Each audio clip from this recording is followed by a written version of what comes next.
দলের মেম্বারটাও বলছি কেউ কারো ক্ষমতা নিয়ে আপনার কাজ আছে, কারো ক্ষমতা নেই, আমার ক্ষমতায় প্রধানের ক্ষমতা নেই, কাজ আছে, ঠিক আছে। তাই সবাইকে বলছি সুন্দরভাবে কাজটা করেন এবং আগামী বিধানসভার জন্য আপনারা প্রস্তুতি নেবেন, চেষ্টা বুঝে যেখানে চেঞ্জ করেন। আর আপনাদের যেখানে মিটিং করতে হবে, প্রত্যেকটা মিটিং বাড়ির অঞ্চলে আমি কিন্তু এখানেই করি।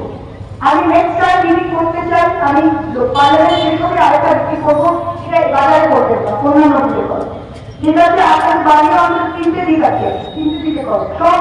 এখানে হাই স্কুলের মিটিং হয়, এখানে অন্যান্য কোথাও তো মিটিং করে, অন্যান্য কোথায় মিটিং করে, এখানে খারাপ সেখানে মিটিং করে, যে জায়গায় আমাদের ভোট না সেখানে মিটিং করে, সুবিধা হয়, ঠিক আছে।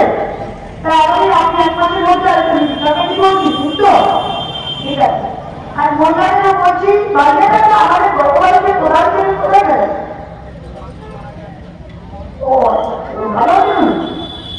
আচ্ছা ঠিক আছে, মহিলারা বলছি আপনারা এসেছেন। আর আমাদের মহিলা সমাজের